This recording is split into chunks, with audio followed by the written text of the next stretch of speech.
You're listening to a 3CR podcast of independent community radio station 3CR in Melbourne, Australia. Radio MMT respectfully acknowledges the traditional custodians of the land from which we are broadcasting, the Wurundjeri people, and we are broadcasting to the Kulin Nations. Our focus is economics, that is, how stuff is produced and distributed. We recognise that for many tens of thousands of years, First Nations people's connection to country successfully embodied the world's oldest continuous economy, which was catastrophically disrupted by genocide and displacement. We acknowledge that we have much to learn to reshape our current extractive and exploitive system to achieve sustainable prosperity for everyone. Radio MMT. Economics for the rest of us with Anne and Kev. Radio MMT. Looking at the world through the lens of modern monetary theory. Radio MMT. Macroeconomics for a well-being economy. Macroeconomics? Isn't that incredibly boring? No, Kevin, it's incredibly interesting. It's all about who gets what and why. Who gets what and why? Okay, I'm in. RadioMMT@gmail.com. Incredibly interesting macroeconomics for the rest of us.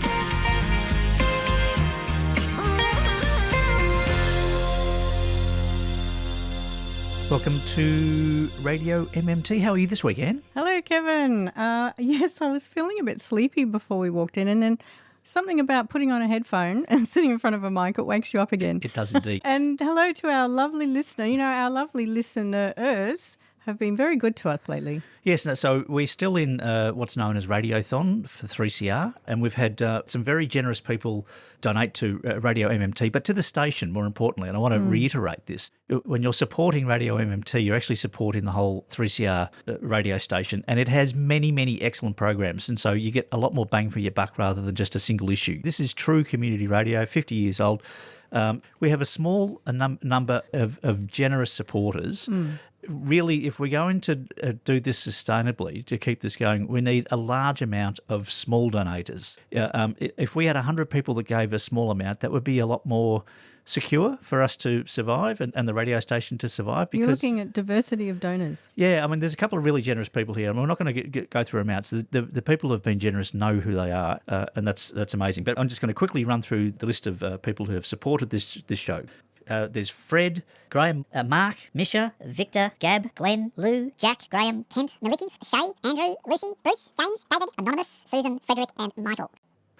Thank you very much. I'd like to spend about 4 times the amount of time reading out this list. And if you're listening to the podcast in the future, $5, $10, $20, that would really help enormously. That would really share the load a bit more. No corporate money, no government money. Yep. It is literally you who are keeping the lights on here. Yeah, so kick in whatever you can. And it's a good feeling when you do it, so try it out. Yeah. What I noticed about some of these people, Kevin, is that they are in Victoria, and I suspect a lot of them are in Melbourne, and so they could easily come along to pub night.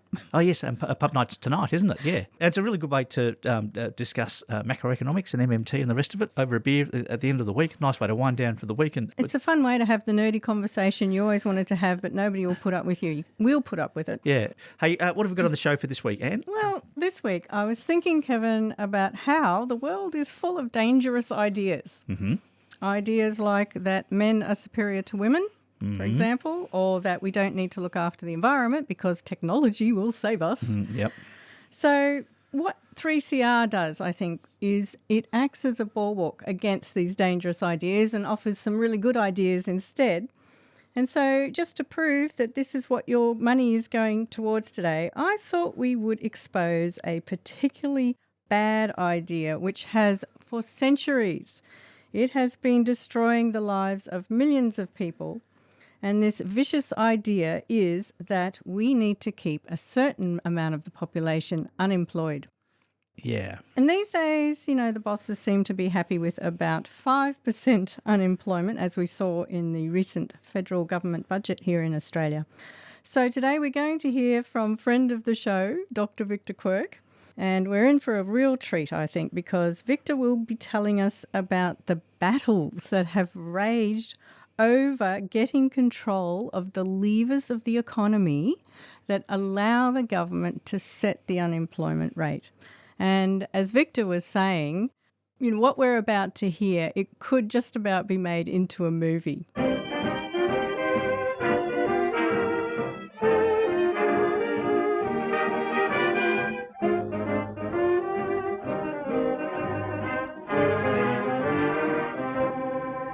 Today, I thought we would take another look at full employment, or at least the ongoing lack of full employment. Now, full employment might sound like a bit of a snooze, but it's actually the site of great drama and intense struggle, which has gone on not just for years, not just for decades, but for centuries. And one thing that might surprise people who are new to discussions of full employment is that despite the constant hand-wringing by politicians and pundits, we do know how to employ everyone who wants to work. In fact, we know how to end involuntary unemployment, and we know who can do this. In fact, there is a paper written by Mikhail Koleski and published back in 1943. And this paper was titled Political Aspects of Full Employment. And the opening line in Koleski's paper reads, "A solid majority of economists is now of the opinion that even in a capitalist system, full employment may be secured by a government spending program." That was written back in 1943. So we have known the solution to unemployment for at least 80 years. So that begs the question, why do we still have high rates of unemployment? And this is the question Koleski set out to answer in his paper from 1943. And I can think of no better person to help us ponder this question about the sad and sorry history of employment rates under capitalism than labour market political sociologist Dr. Victor Quirk. Victor, welcome back to Radio MMT. Thank you very much. Good to be here. It's a pleasure having you. Can I just alert the listeners prior to Radio MMT that we had a show called Unemployed Workers Fight Back? If you go right back to the very beginning of that, Victor was the first person we interviewed. He was our inaugural guest. And it's taken a long time to get him back, but excellent to have you back again, Victor. It's still my proudest boast. It's a great thing to have on your resume, isn't it? Well, Victor, I'm going to jump back into our issue of the day here. I was wondering if we could start with the economist Mikhail Koleski, who lived from 1899 to 1970. What else do we need to know about him? He was a Polish economist who, in the 30s, with the rise of fascism in Europe, he sought refuge over in England and joined Keynes and other scholars at Cambridge. And he's generally believed to have been the significant influence on Keynes in his development of the general theory. That it was Michael Koleski who explained the role that the government can play in the economy in boosting aggregate demand and thereby reducing unemployment. It's generally considered that it was Koleski that explained that to Keynes. He explained it to Keynes. I'm hoping Keynes explained it to a politician or two. Keynes came out with his general theory in 1936. That was the basis on which the Allied countries, when they embraced his economic theories, they used it to finance the Second World War. And it was then the basis for the preservation of full employment after the war in several countries, especially for our point of view, Australia. We maintained Keynesian aggregate demand as a way of managing the economy, and we did that up until the mid-70s, and as a consequence, the government's maintained unemployment under 2% for 30 years. So what's the mechanism? You're talking about this aggregate demand. What's the mechanism or the ability that the government has to maintain full employment if it so desires? Well, it had been argued during the 19th century and early 20th century that unemployment came about because there was insufficient demand in the economy, purchasing power, if you like. that would be sufficient to keep industry humming along and everybody that wanted a job to have a job. But it requires enough people having money to go into shops to buy stuff, and the shops to order things from factories, and the factories to hire people to produce them and things like that. So Keynes said there's essentially three sectors. There's the private sector, the businesses and households. There's the government sector, and then there's the foreign sector. We sell stuff to people overseas, they sell stuff to us. So in the situation where there isn't enough demand for goods and services produced in our country, so people overseas aren't buying stuff off us, and businesses sense there's a fall in demand, they'll cut back on production, people will be laid off, they won't be going into shops to buy stuff, businesses will sense a further slump in demand, and things will sort of spiral down unless the government, the third sector, steps in and compensates for the fall in demand. So in a situation where there is insufficient demand in the economy to employ everyone, so unemployment's running at 6 or 7% or something like that, a government, if it wanted to, could increase the numbers of people it employs and or could buy goods and services from the private sector. Those people that are employed will go into shops and buy stuff. The private sector will have a sense that there's an increase in demand, so they'll order more stuff from the factories. The factories will lay on more workers to increase production, and the whole economy will move to full employment. So with a bit of tweaking, the government can put these signals, give these signals to the private sector, and it will amplify them.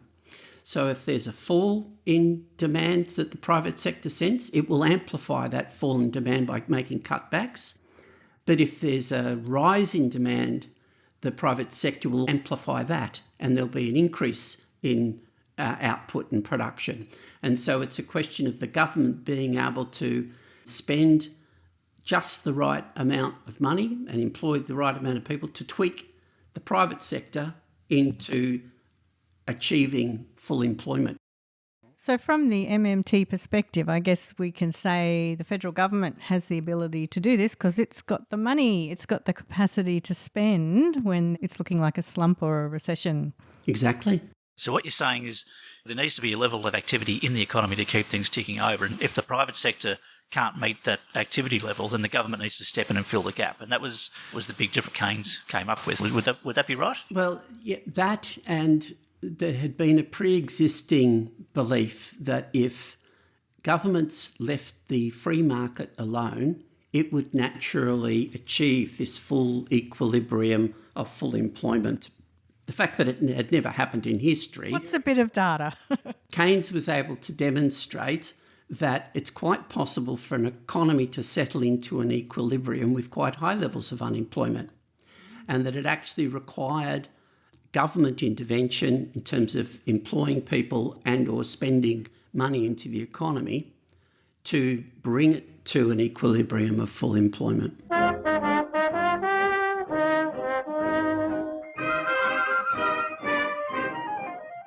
Well, you know, it is the darndest thing because here we have, say, the potential for a recession, which means that businesses aren't making as much profit or aren't making as many sales. And yet, in this article, Koleski was saying that the captains of industry, they do not want full employment. Why on earth would a business not want to be making as much profit as it can? When Koleski wrote this article, he was probably the most prominent economist to make this point. But it had actually been often discussed and often argued by labour movements in Britain and Australia, who had been earlier arguing for methods of achieving full employment using expanded public sector job creation to give otherwise unemployed people work. And there were ferocious debates and arguments about this to prevent it from happening. And it goes to Koleski's point, and that is that unemployment is not an accidental blemish on the system. It is a very specifically necessary part of the mechanism from the standpoint of employers, because their position as the boss really depends on the fear of the sack. That ultimately, even nice employers, there's an unstated fact that if you weren't to show the right amount of discipline in the workplace, you run the risk of losing your job. Now, if you lose your job in a situation of buoyant full employment, the consequence of that is pretty minimal. So back in the 60s in Australia, when we had under 2% unemployment, in 1966 it was something like 1% unemployment, people could lose their job in the morning and they'd have another one by the afternoon. And that was typical. I met, older workers when I was working in the CS in the 80s. One of them told me about a job he had where in 1966 he would walk around the Melbourne Central Business District at lunchtime, tapping people on the shoulder and saying, how much are you being paid in your current job? Okay, we'll offer you $5 a week more if you come and work for us. And that was their job, because work was so plentiful and workers were hard to get. And so the consequence of that is that the threat of the sack loses its bite. And over a sustained period of time, it has a cultural impact. And so in Australia, work wasn't the be-all and end-all. People weren't sweating about hanging on to their job. And trade unionism was extremely high. So we had something like 50% of industry was unionised. And that was substantially because you had nothing to lose. And there was a very strong increase in the standard of living of working people through the 50s and 60s, largely because of the bargaining power of labour. And that was achieved because of the maintenance of full employment after the Second World War. So the captains of industry won't like full employment, partly because it strengthens the union movement. And just the position of workers vis-a-vis their employers. You're listening to 3CR 855 AM on digital and on the internet. www.3cr.org.au. I was reading in this article with Koleski that the employers were arguing that the problem of unemployment is properly solved by the market. And they like to argue this because then the corporations or the businesses can say to the government, well, you need to make policies that favour us so that we can provide all these jobs. Well, if the government does not intervene in the labour market, and when circumstances are that the private sector businesses have a contraction, the consequence of that is people are thrown out of work.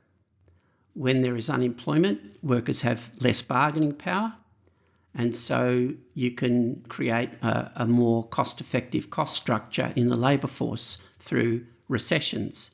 And if business has the capacity to control that, to create recessions, then that's a powerful device at their sleeve.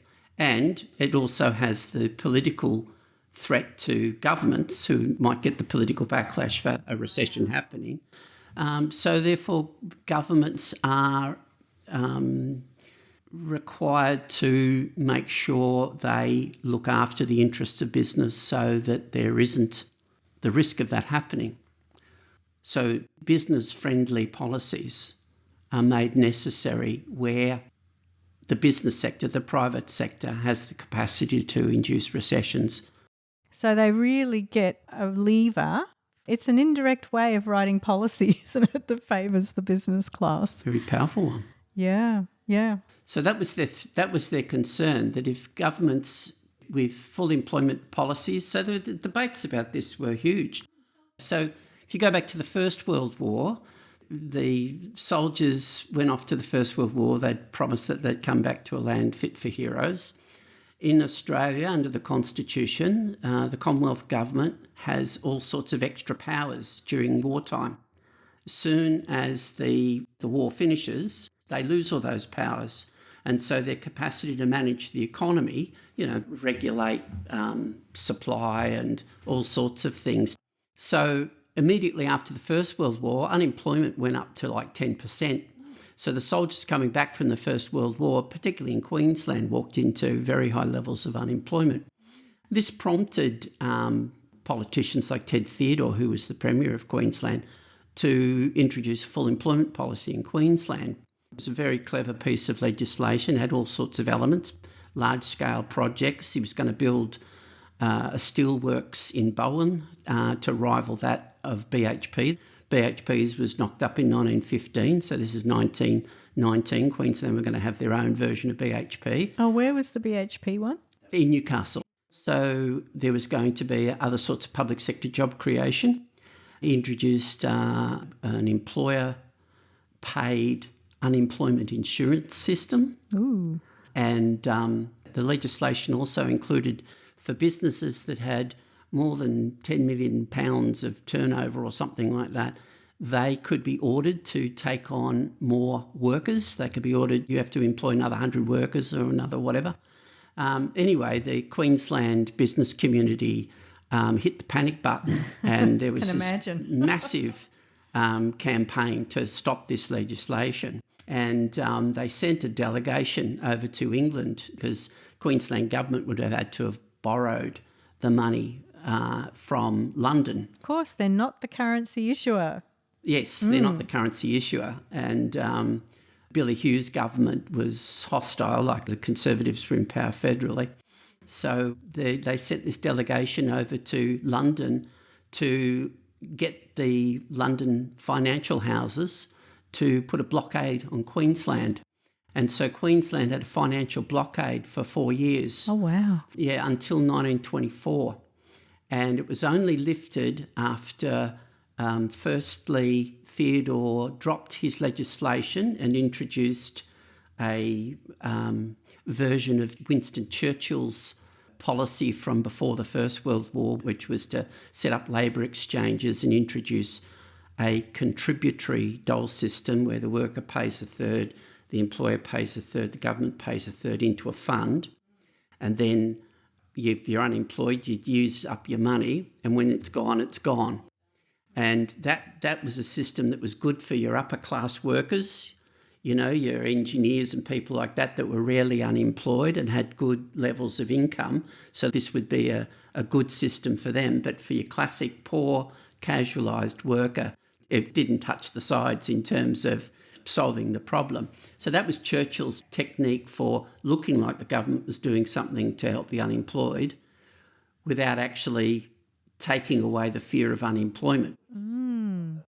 Devil's in the details on these employment policies. Yeah, well, Churchill's often cited as having, very progressive views back in those days because he came up with this policy, but it was actually, more an example of his devious strategic cunning more than anything else.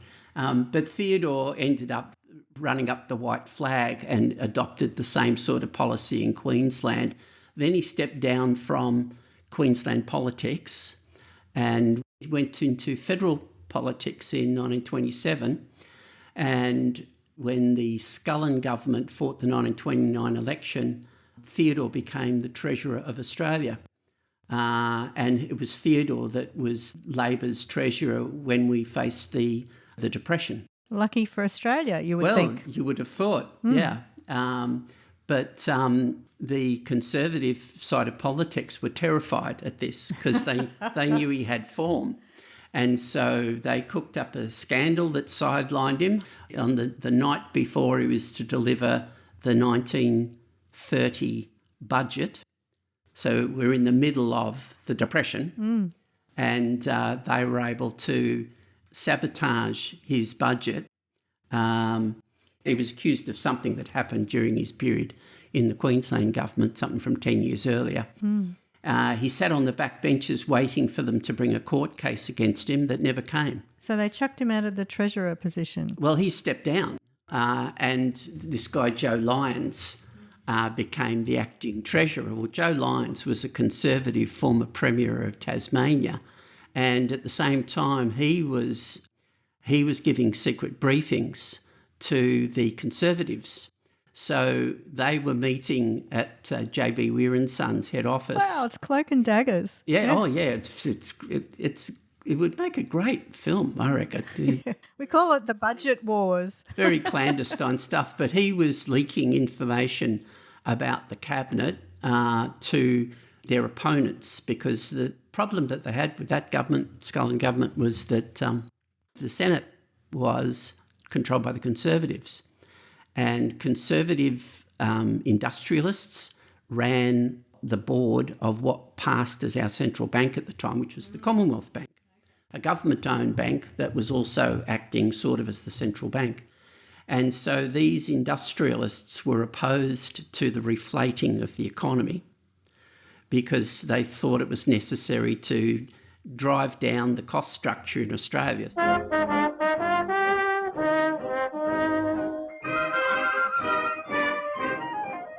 So anyway, there was this massive battle for the Labor government of 1930 and 31 to reflate the economy, given that they had Ted Theodore as the treasurer. And he was a Keynesian economist before Keynes was. And looking back on what he was proposing the release of about £18 million of fiat currency. £6 million was for a minimum price wool scheme to prop up the farm sector. And £12 million was for public works, enough to employ 40,000 workers around Australia at the very depths of the Depression. And the Conservatives on the bank board and in the Senate and in the media, Rupert Murdoch's father being a major figure in this, Keith Murdoch, they all blocked it. And eventually Conservative Labor people crossed the floor and brought down the government. Radio MMT. Economics for the rest of us with Anne And Kev. at 3CR Community Radio, Melbourne, Australia. In the lead up to the Second World War, from about 1938 onwards, the Conservative government started to spend on defence, and as a consequence, the public sector spending into the economy brought the economy to full employment. By 1942, they were operating at something like 1% unemployment. And this caused a lot of controversy. There were letters to editors and there were articles written where people said, hang on a minute, how come 10 years ago, when the veterans of the previous war were going through that depression, how come you said there wasn't any money to be spent? And if we did spend the money, it would have caused hyperinflation, like what had happened in Weimar, Germany. Good question. And how is it that now we can be operating at full employment? How is this possible now? And so they basically had to concede. The Conservatives and the bureaucrats and the bankers had to concede that, oh, yes, we got that wrong. And they said that now that Lord Keynes has explained it to us in his general theory, but it happened because it was just doing what Theodore said they should do. The public, I guess, was also understanding, were they? They saw it happen. The country was operating at full employment, and all of a sudden the government had this money. Where did this money come from? That's what they said. How come 10 years ago there was no money to be had and you said there wasn't any money, and that if we did spend the money, it would cause a hyperinflation?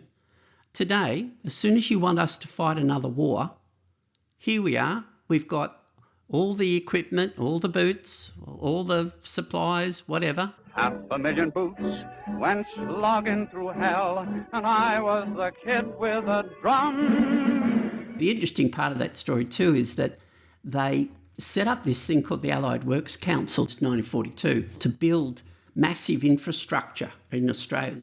They had to build ports and airfields and things so that the Americans could use Australia like... Springboard, yeah. And they built all this infrastructure, and the person that Curtin put in charge of managing the whole process was Ted Theodore. Once the Allied Works Council had done its thing, and Curtin made the announcement in 1944 that with the completion of these works, I can now declare to the Australian people that the Japanese cannot take this country, which is a pretty substantial thing. And that's Theodore basically pulled that one off. He goes in to see Curtin. Curtin says, will you run this Allied Works Council? And he says, all right, I'll get stuck into it. So he starts to walk out the door, and Curtin says, hang on a minute, we haven't talked about, what your pay is going to be. And he said, I don't want to be paid, because he was actually quite wealthy because he's bloody discovered gold and all sorts of things. He was like a mineral prospector as one of his hobbies. And yet he understood the power of fiat currency as well. Oh, absolutely. Again, I went through his papers during my research days, and here was this booklet that was reprinting a lecture that had been given for some engineering conference in England. So this is like 1916, like during the course of the First World War, where the person was saying, it's an extraordinary thing. We would have said that 10% of the population couldn't be employed because they lacked the skills and whatever. And here we see ourselves working at 1% unemployment, and plus we've also got more exports than we've ever had in the history of this country, because they were selling all the armaments to all the other countries, of course. And Ted had highlighted this with a pencil and was writing notes, and wrote it on the front cover of it, 1% unemployment, whereas we always said that these people didn't have the skills. And he's got the quote written on the front. So that's the thing about a lot of this stuff is it was all understood. It wasn't some revelation that came from Keynes. They're just practical people that were involved in managing labour markets and economies, particularly in Australia. Bill had an interesting statistic. This is Bill Mitchell. One of the founders of modern monetary theory. Yep. He had a very interesting statistic that by like 1943 or something, 60% of the workforce in heavy industry in Australia, something like 18 months before, they weren't even in the labour force. So there's all the women that were in all the armaments factories that previously hadn't been employed and making the uniforms and all that sort of gear. Because what happened was that we manufactured a lot of that stuff here, and that was one of the reasons why we also had full employment. He sounds like an interesting guy, this Ted Theodore. Theodore had also hooked up with Frank Packer, Kerry Packer's father, and they formed Australian Consolidated Press with Theodore as the general manager, and they developed the Australian Women's Weekly, which became the biggest publishing cash cow in Australian history. That was Ted Theodore. I've used so many of their recipes. So, yeah, it's a very interesting character. Lots to be said.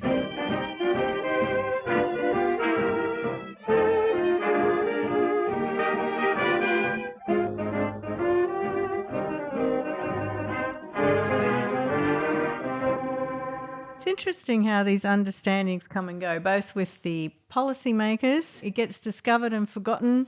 With the public, it gets discovered and forgotten. So these days, if you tell people, oh, we could hit full employment, you'll have people out of the Reserve Bank of Australia and other places saying, oh, no, we've got to keep it at 4% or whatever it is. Well, that is full employment to them. They've just redefined what full employment is. It's another little tweak. This was in 1949 election. Australia had less than 2% unemployment for 4 years after the war. And by this stage, the Australian public were fully comprehending of how it came about. They'd lived through the Depression.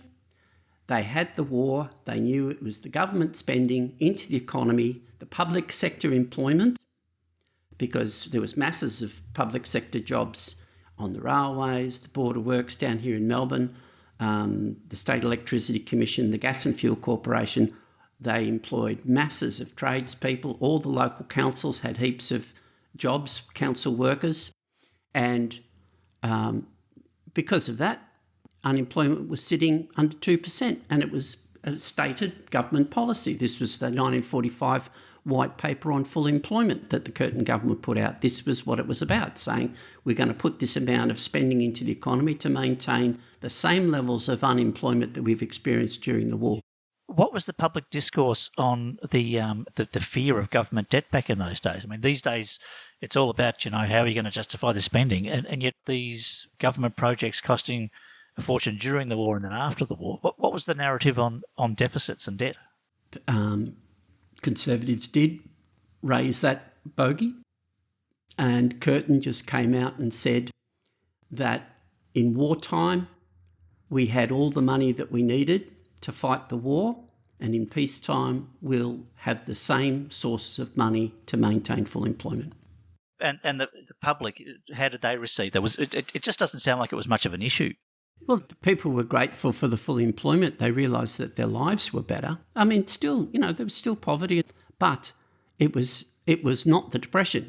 There was massive public housing after the war. See, the big part of their plan was to build 50,000 houses after the war as a way of bringing the soldiers back from overseas, making sure that there were plenty of jobs for people to do, in shutting down the armaments factories and all the sort of wartime industries. All those workers had to go somewhere, so they had this idea of this massive public housing project. Well, that meant that the average young family could start off their lives in public housing. We think of public housing as something for the poorest and most marginal members of the community, but it was once quite a normal thing for the average people to start their families off in public housing. They'd stay there for 5 or 6 years, get enough money together to put down a deposit, and then they'd buy a house. And because there was this massive investment in public housing, that means that there were masses of apprentices being trained, so there was heaps of tradespeople, and as a consequence, there was generally a high level of house building and home ownership. And we had one of the highest levels of home ownership in the world. And this was because of the post-war public housing program. And so you can see unemployment back in those days as something that government recognised that it had pretty much full control over. It could create full employment if it wanted to, or it could let it go if it wanted to.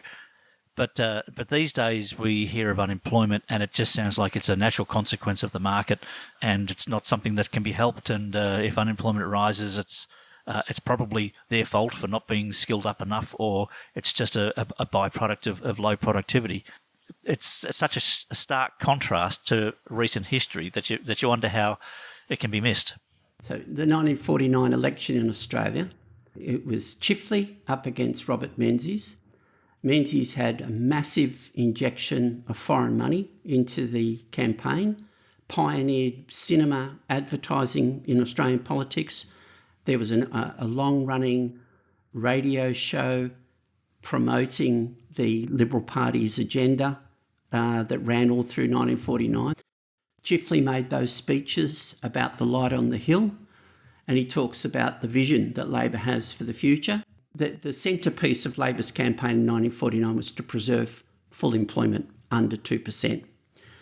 And in the process, he talked to accuse Menzies and the Liberals as they will abandon that. If you vote them in, they will abandon that. And they had the phrase, "You'll be cool in Menzies' pool of unemployment." The Liberals countered by saying that was a scandalous accusation, that since the work of Lord Keynes and the experience everyone's had of the Second World War, we now know, all parties know how to maintain full employment. It's not something that's just a Labor preserve. We will maintain the full employment. Labor found a paper that had been done by this guy called Torley Hitton, who was a Tasmanian economist, who said that the unemployment rate should really come up to about 5 to 6%. Really, if you wanted to, have good, sustainable economy. And So that's when Chifley and a few of his ministers went on the offensive and said that's what they're going to do. They're going to say they're going to preserve full employment, but redefine full employment as 6 to 8% of unemployment. Menzies had to come out in the 1949 election and explicitly say that he will keep unemployment under 2%, denounced the Labor Party as, scandalous muckrakers for suggesting it. Mind you, they were just reminding the public that in 1944, when they went and sought a referendum to get those wartime powers that end when a government's no longer fighting a war, they wanted to get an extension of those for, I think it was about 6 years after the war, so that they could bed the economy down and not have a repetition of the chaos that happened after the First World War. And Menzies resurrected his dead political career by championing the argument against it. And in Australia, unless you have bipartisan support for a constitutional, referendum, it always goes down. It's such a high bar to get over. And then the issue about petrol rationing.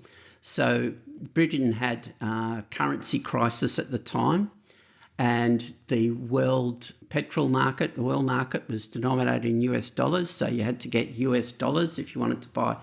And the Brits got the Commonwealth countries to pool all their American dollars so that they could collectively get the stuff from America that they needed for the post-war reconstruction. And it was a Labor government in Britain, so they had a bit of sympathy for them. And so Australia voluntarily agreed to ration petrol so that it wasn't using that many US dollars, so that the pool of Commonwealth countries would be able to get the necessities that were denominated in American dollars. Well, Menzies and the boys said, oh, well, that's just rampant socialism because there's no shortage of petrol. There's plenty of petrol in the world. We don't need to ration it. That's just socialist government overreach. And that swayed the day. Menzies saying, we will keep unemployment under 2% and we'll end the petrol rationing. And so Menzies won the 1949 election and the Conservatives remained in power for 23 years after that. And Bill's often sort of tested me on this. He sort of said, so, okay, if Menzies was so opposed to it, how come we had the full employment all through that period? That is the question. And the truth of the situation is that every time the Conservatives tried to throttle back on public expenditure, even when it was actually necessary because the economy was overheating, the trade union movement and the Labor Party would come out in full force and say, they're pulling the pin on full employment. We told you they'd do it and now they're doing it. And this forced the Menzies ministers to rush out and fiercely deny it, and they couldn't trim their expenditure. And when they tried to cool off the economy in 1961, I think unemployment went up to 3.5% or something like that. And they had an election and Menzies won it by 1 seat. And there's the old joke that it was Jim Killen and they won it on Communist Party preferences. So if he had have been successful in banning the Communist Party, he might have gone down in that election.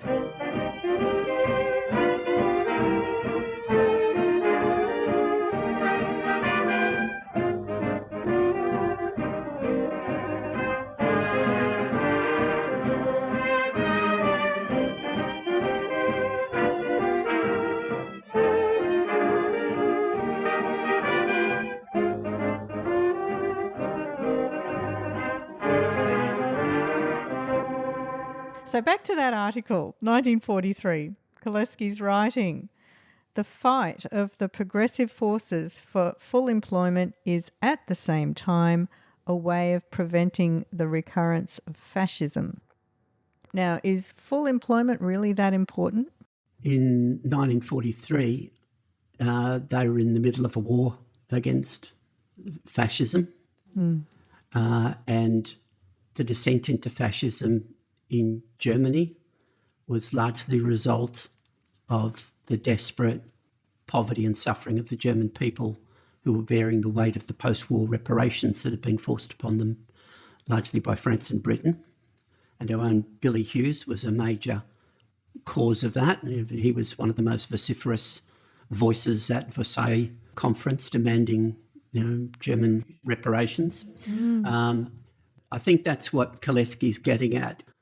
Given that we've got the capacity to avoid depressions and major recessions and things like that, if you want to avoid the descent into something like fascism, you need to look after your people and they need to be given some security. And I think writing in 1943, that's what he was pointing out, that had we done this in Britain and Germany and other countries, the slide into fascism probably wouldn't have happened if we had have had a reasonable standard of living for people. Because one of the things that Hitler did was, Koleski talks about this in the article too, that the fascists were able to invest in the autobahns and massive public works, and they brought Germany close to full employment. Mm-hmm.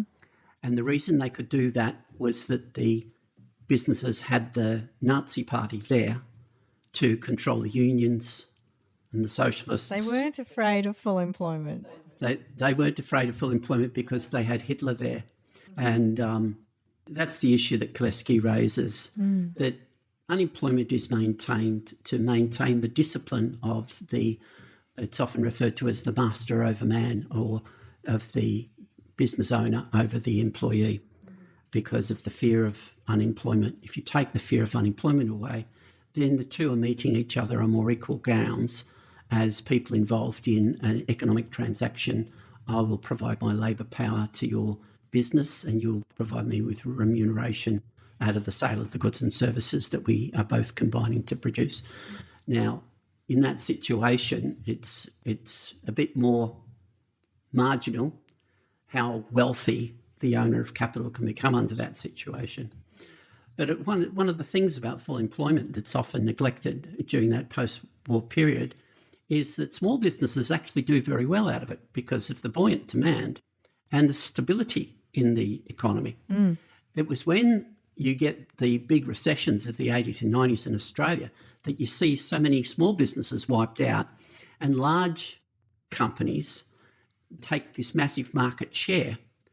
And that's because they've got pockets deep enough to ride out the recessions. Whereas the family, the corner shop that's not part of some large chain, they didn't.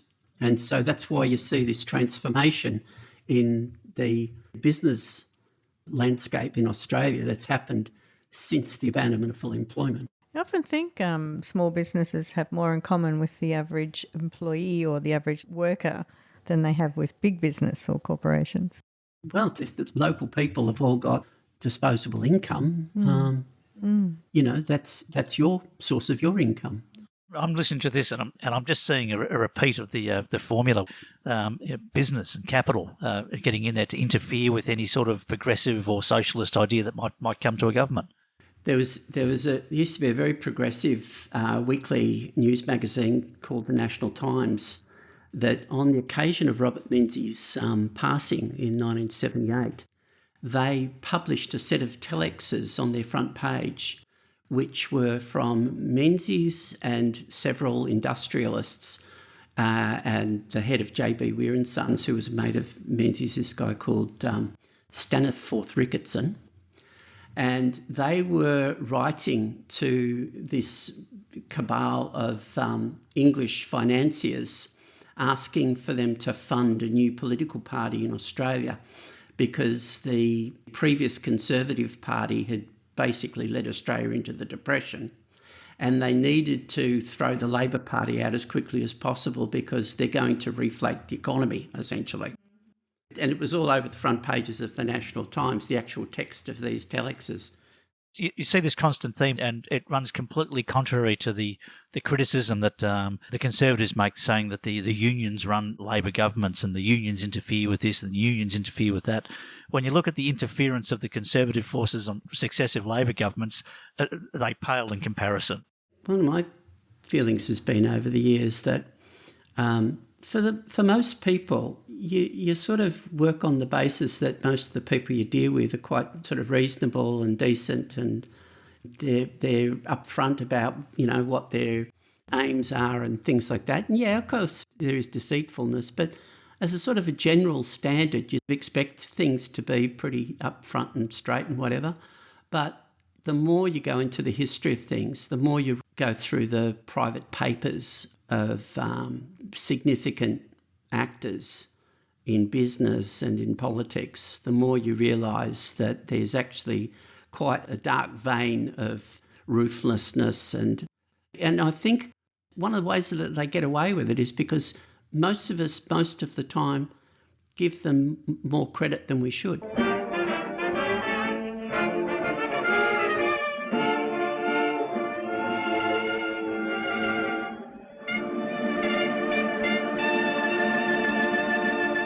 You're on Radio MMT with Anne and Kev. We've been listening to an interview with Dr. Victor Quirk. Friend of the show, Victor Quirk. And, one of the things that I was learning there from our conversation with Victor, Kevin, was how there were Keynesians before there was Keynes. Yeah, well, we always hold Keynes in such high regard because he was kind of like this revolutionary thinker. But we're now learning that Kalecki, however you want to pronounce his name, and now People like Ted Theodore. It was just independent thinkers who could see logic, Yeah, so it was even the returning soldiers after World War II were understanding how a government can have full employment, and the workers were understanding, and the politicians and the business class. So back then the battle was quite explicit. And then, as you were saying, these days the battle's been obscured a bit by these deficit and debt myth arguments. So, keep an ear out when people are talking about the deficit, and usually happens around election time, because that is what obscures the fact that the government does have the capacity to create full employment. Do you reckon the electorate was more switched on back then than they are now? Since the advent of the internet, we've got all this information to educate ourselves, and yet it seems that we're not as switched on as we used to be, that the public was... Well, we haven't just come out of a war where they saw the government spending and having full employment. I think that helped a little bit. But it's so interesting too. It shows up one of the great contradictions of capitalism. And it's this idea that on the one hand, the businesses want to make money by selling us stuff. So they need consumers that have the money to buy the stuff. But then on the other hand, they want to maximise their profits by driving down wages. So they want to pay workers as little as possible. And then they seem to forget that the workers are the consumers. And so that if the workers can't afford to buy the stuff, you're not going to have enough demand in the economy. I kind of get the impression that employers then and employers now probably know that if they pay their workers more, there's going to be more money in the economy for them to sell the stuff that they make, which would make them richer. However, they're prepared to forego some of that profit to maintain discipline over the workforce. There you go. That was Kalecki's argument. Yeah. Yeah, it makes sense, doesn't it? They're filthy rich anyway. Like if we're talking about somebody who's just now worth $1 trillion. Yes. So if somebody has $1 trillion or $1 billion or is rich enough to be permanently comfortable, then you don't use your money to make yourself more comfortable. You use your money for power and influence. Yes. And so this is where they say, well, righty, okay, well, we're prepared to sacrifice some of our enormous profit just to make sure that the workers don't get too uppity, and we'll keep them scared with unemployment. Yeah, and so on top of that, they don't like the government being the consumer that can shore up the demand in the economy or the spending in the economy, because part of the power that they want is that ability to create recessions when they want the recession. Creating a recession means that you're driving up unemployment, getting the level of unemployment that they want.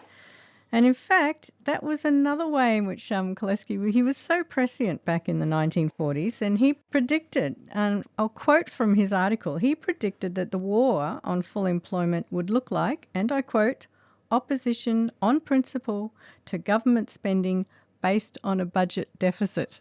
So he understood they would use the deficit myth. He's probably the smartest person that I need to read more Kalecki. But you try and buy some Kalecki, it's always very expensive and hard to find. So we will be airing the second half of our conversation with Victor in the next episode and going back into more of those pre-turn of the century struggles between workers and bosses. But in the meantime, Kevin... Just one thing. You were saying before about they'll manufacture a recession, and it just gets me thinking, when we're not talking about small business here, we're talking about big business, we're talking about big money, who can afford to ride through a recession. I reckon, just by the sounds of it, because we've been through a few economic cycles ourselves, and I've been in the event industry, and it's a very, very volatile industry, the event industry. And what happens is it goes up and it goes down, and every time it goes down, there's all these bargains to pick up. There's all these businesses which are collapsing and they're having fire sales, etc. If you've got enough money and you can manufacture a recession, you're basically creating conditions to go picking, to wipe out a lot of up-and-comers and just to clean out their stock. I think that's another one of the dynamics, isn't it? Is that that tendency towards monopoly in various sectors, and that's one of the reasons it happens. Yeah. You'll take a hit because it's going to, in the long term, it's going to benefit you. It's just really makes me mad when I think about the people I know who've been affected by recessions. I know people who graduated in 1992 in the supposed recession we had to have. And their I don't know, their confidence in gaining work really took a hit. And you look back and you go, it wasn't your fault. No, we're just all pawns in the whole thing. We're pawns in this giant game. Yeah. So now, before we head to the Goldie's Hotel this evening, Anne, to go and have MMT drinks with like-minded people, please come and join us, because it's always nice to have new people down there. Goldie's is in Collingwood. And if you're wanting to know when the next pub night will be, just get onto the mailing list of publicmoneypublicgood.net and join the mailing list, and they'll let you know when the pub nights are coming up. Yeah, excellent. Well, it was interesting hearing from Victor, and I really look forward to listening to the second half of that interview with him on our next show. He's good value. Yeah. Anyway, I think we should go to the pub and see you again in a couple of weeks. Let's do it. See you, Kevin. Bye.